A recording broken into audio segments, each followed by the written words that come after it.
প্রিয় ইসলাম প্রিয় সুপ্রিয় শ্রোতা মণ্ডলী এবং পর্দা থেকে শূন্যবাদী অত্র এলাকার শিক্ষিতা ভদ্রতা মা ও বোনেরা, সর্বপ্রথমে সেই মহান স্রষ্টা আল্লাহ সুবহানাহু ওয়া তাআলার প্রশংসা করি, যিনি হায়াতের মালিক, মওতের মালিক, ইহজগতের মালিক, পরজগতের মালিক, যিনি জান্নাতের মালিক, জাহান্নামের মালিক, যিনার হাতে আপনার আমার জান রয়েছে, যিনার কোনো ত্রুটি নেই, যিনি যা করেন ঠিক করে, যিনার একচ্ছত্রর মালিক তিনি হলেন আল্লাহ সুবহানাহু ওয়া তাআলা। তাই তিনার প্রশংসা করি, বলি আলহামদুলিল্লাহ। তারপরে তার প্রেরিত রাসূল মানবকুলের শ্রেষ্ঠ মানব নবীকুলের শিরোমণি বিপ্লবী জননেতা আদর্শ পুরুষ নবী মক্কি নবী মাদানী নবী আহমদ নবী মুহাম্মদ রাসূলুল্লাহ সাল্লাল্লাহু আলাইহি ওয়াসাল্লাম, তিনার উপর শত কোটি দরুদ ও সালাম নাযিল হোক। আল্লাহুম্মা সাল্লি আলাইহি আল্লাহুম্মা বারিক আলাইহি আল্লাহুম্মা আমিন। মুহতারাম আল মুকাররম ভাইরা আমার, বন্ধু আমার, আপনাদের সামনে আমি গ্রন্থ আল মুকুট আল কোরআন থেকে সূরা আনফাল থেকে 2 নম্বর 3 নম্বর 4 নম্বর 3খানা আয়াত আপনাদের সামনে তেলাওয়াত করলাম। এই আয়াতকে কেন্দ্রবিন্দু রেখে আজকের মূল্যবান যথা সময়কে জানবো ইনশাআল্লাহুল আজিজ ওয়া মা তাওফীকি ইল্লা বিল্লাহ। তো বক্তব্য শুরু করার আগে আমি বলবো যে এই বাঁদিকে যে দাদা বন্ধুরা আপনারা দাঁড়িয়ে আছেন, মেহেরবানি করে সুন্দর ব্যবস্থা করা আছে দাদা, প্লিজ আপনাদেরকে দয়া করে আল্লাহর রাস্তায় আপনাদের হাত দুটো ধরে বলছি, আপনারা সুন্দর ব্যবস্থা করা আছে দাদা, একটু বসে বসে। এখানে কোনো গান বাজনার আলোচনা হবে না, যে কে কিরকম ড্রেস করতে পারে সেগুলোর আলোচনা হবে না। এইখানে শুধু কোরআন হাদিসের আলোচনা হবে। যদি আপনাকে ভালো লাগে তাহলে আপনি শুনবেন, না হলে সোজাসুজি আপনি রাস্তা ধরে নেবেন, গেট খোলা আছে, অসুবিধা নেই। আর না হলে তো বুঝতে পারছেন যে এই মুসলমান এদের উপরে এসআইআর হবে না, তো হবে কাদের উপরে গো? এই জাতির উপরে হবে না তো কোন জাতির উপরে হবে? আল্লাহ রাব্বুল আলামিন কোরআনের ভিতরে বলছেন জাহানাল মাসাদু ফিল বাররি ওয়াল বাহর বিমা কাসাবাতুল আলামিন। এই যে আমাদের কামাই দেখে যে প্রত্যেকটা বুথে অন্য সম্প্রদায়ের কাছে কয়টা দেখতে পাচ্ছে? যদি হাজারের ভিতরে হয় তোমাদের 50টা আপনি পাবেন, আর 900 950টা মুসলমান জাতি আছে। তাহলে মুসলমানের উপরে এগুলো কেন আসছে? আল্লাহ রাব্বুল আলামিনের নবী কি হযরত উমর বিশ্বনবী বলছেন যে উমর শোনো কি, যে এমন একটা জামানা আসবে যে ফিতনার পর ফিতনা, মুসিবতের পর মুসিবত আসতে থাকবে আমার উম্মতের কাছে।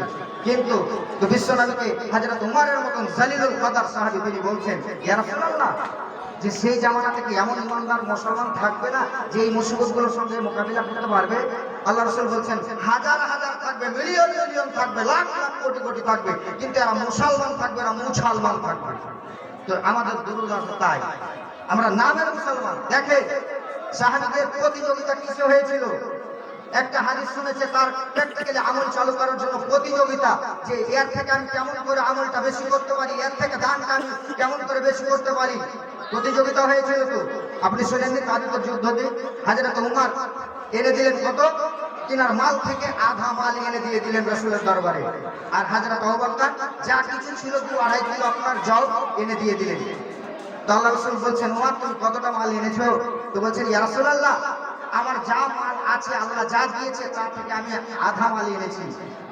আর হযরত আবু বকরকে জিজ্ঞাসা করছেন, আবু বকর তুমি কতটা মাল রেখে এসেছো বাড়িতে, আর কতটা নিয়ে এসেছো? তো বলছে, ইয়া রাসূলুল্লাহ, আল্লাহ এবং আল্লাহ রাসূলকে বাড়িতে রেখে আমি সব মাল নিয়ে চলে এসেছি। তো বলছে হযরত আবু বকরের দান আজকে সব থেকে বেশি হলো, আবু বকরকে কেউ জিততে পারলো না। তো বন্ধু আমার, প্রতিযোগিতা ছিল, আর আমাদের প্রতিযোগিতা প্যাটের জন্য। দেখে আজকে ওই জায়গাতে হুড়াহুড়ি মারামারি গোতাগুতি কত করছে দেখে, বুঝতে পারছেন? তাই মুসলমান আমরা। এই মুসলমানের উপরে এনার্জি হবে, কার উপরে হবে?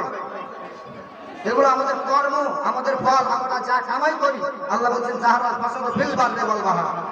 বন্ধু ভাবজান আপনাদেরকে এখনো এত কথা বললাম, কিন্তু আপনারা এখানে সামনে বসাতে পারলাম না। দাদা একটু বসুন। আমি কোনো এই জায়গারই আমি ফসল, এই যে মাদ্রাসা আপনারা খুলে রেখেছেন এই জায়গারই ফসল।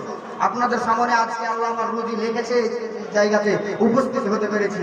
তো আমার মুখ থেকে আপনারা দুটা কথা শুনবেন না? আমার মুখ থেকে আপনারা দুটা কথা শুনুন। তো দাদা বন্ধু প্লিজ আপনারা বসে যান। যদি আপনাদের বসতে খারাপ মনে হয় তাহলে আপনারা কেটে পড়ে সরে যান, কোনো অসুবিধা নেই। যেই দুটা থাকবে সেই দুটাকে দুটা কথা বলবো। তো এবার আমি যেই কোরআনের আয়াত পড়েছি সেই দিকে আমি এগিয়ে যাব, কারণ সময় খুব অল্প সময়ের ভিতরেই যা 2-4টা কথা বলার আছে তাই আমি বলবো। যাই হোক, এবার আল্লাহ রাব্বুল আলামিন বলছেন এই যে এই জায়গাতে যে বিশাল প্যান্ডেল করা হলো, কারণটা কি? যারা জানে না, রাস্তা দিয়ে যাবে, তারা বলবে ভাই এই জায়গাতে প্যান্ডেল কেন করা হলো? কোনো জায়গাতে যদি কারো বাড়িতে প্যান্ডেল থাকে তো বলছে, কেউ বলছে সন্ন্যত বাড়ি, কেউ বলছে না সেই জায়গাটা হয়তো বিয়ে বাড়ি আছে, কোনো অনুষ্ঠান আছে, নানান জনা নানান রকম প্রশ্ন করে কিনা বাবা, তাই বলেন তো? এবার মানুষ কোনো জিনিস দেখতে গেলে মানুষ প্রশ্ন করে। যেমন আপনি বাড়ি করবেন, এই জন্য ইট বালি পাথর স্টক করলেন, নিয়েছে স্টক করার পর রাস্তা যে কোনো মানুষ যাবে তার এক অপরের প্রশ্ন করবে, বলবে ভাই এই জায়গাতে কি হবে গো? কেউ বলবে দোকান হবে, কেউ বলবে না, কেউ বলবে এই জায়গাতে হয়তো বাড়ি হবে, কেউ বলবে না আল্লাহর ঘর মসজিদ হবে, নানান জনা নানান রকম প্রশ্ন করে কিনা বাবা? কিন্তু যেই কাজ হবে জানা থাকে সঠিক উত্তরটা সে পেয়ে যায়। তো আল্লাহ রাব্বুল আলামিন বলছেন, যখন মহান আল্লাহ রাব্বুল আলামিন যখন জান্নাত খানাকে নির্মাণ করলেন, এত সুন্দর মনোরম জান্নাত খানাকে যখন রাব্বুল আলামিন বানালেন, বানার পরে ফারিস্তারা প্রশ্ন করে বসলেন, ইয়া রাব্বুল আলামিন, ওগো আল্লাহ রাব্বুল আলামিন, আপনি বলুন তো এত সুন্দর মনোরম জান্নাত আপনি কাদের জন্য বানালেন? কারা এই জান্নাতের ভেতরে থাকবে, কারা এই জান্নাতের ভেতরে আয়েশ আরাম করবে, কাদের জন্য এত সুন্দর মনোরম জান্নাত খানা বানালেন? আমার আল্লাহ রাব্বুল আলামিন বললেন কে, হে আমার বান্দা, হে আমার ফেরেশতা মালায়েকা, তোমরা শুনে নাও, আমি আমার বান্দা হাজার হাজার কোটি কোটি বান্দা রয়েছে পৃথিবী জগতে। তাদের ভেতরে দুই শ্রেণীর মানুষ রয়েছে, এক শ্রেণীর বলা হয় ইনসান, দ্বিতীয় শ্রেণীর বলা হয় যে এই জিন জাতির জন্য এবং মানুষ জাতির জন্য আমি আল্লাহ রাব্বুল আলামিন জান্নাত খানা বানাই নাই। তাহলে বানালেন কাদের জন্য? তাদের জন্য আল্লাহ রাব্বুল আলামিন উত্তর দিয়ে দিলেন, হে আমার ফেরেশতারা শোনো, বিসমিল্লাহির রহমানির রহিম, তিলকাল জান্নাতুল লাতী নুরিসু মিন ইবাদিনা মান কানা তাকিয়া। আমার আল্লাহ রাব্বুল আলামিন বললেন, হে আমার ফেরেশতারা শুনে নাও, আমার পৃথিবী জগতে মিলিয়ন মিলিয়ন বান্দা রয়েছে, এদের ভেতরে থেকে আমি এদের জন্য জান্নাত বানাইনি। তাহলে বানালাম কাদের জন্য? এদের ভেতরে যারা হবে আল্লাহ ভীতি প্রদর্শনকারী, যারা হবে আল্লাহ ভীতি প্রদর্শনকারী, যারা হবে তাকে পরেশগার মুমিন মুত্তাকি, আমি আল্লাহ রাব্বুল আলামিন এই সম্প্রদায়ের জন্য জান্নাত বানালাম, অন্য কোন জাতির জন্য আমি জান্নাত বানাইনি। এই সম্প্রদায়ের জন্য আমি আল্লাহ রাব্বুল আলামিন জান্নাত খানা বানালাম, তাকে পরেশগার মুত্তাকি, তাহলে সবাই কি জান্নাতে যাবে?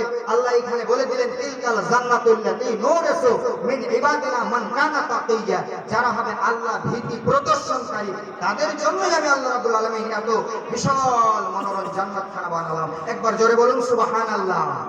তাহলে আমাদের জন্যই, তাহলে আমাদেরকে, আমরা মানুষ রয়েছি, মানুষ হওয়ার পর আমাদেরকে কি হতে হবে? মুমিন হতে হবে, মুত্তাকি হতে হবে, আমাদেরকে পরেশগার হতে হবে, তাহলে আমরা জান্নাতে যেতে পারবো। আর একজন বলছে যে নামাজ না পড়তে পারি, ঈমান ঠিক আছে, দাবি ঠিক? বলুন।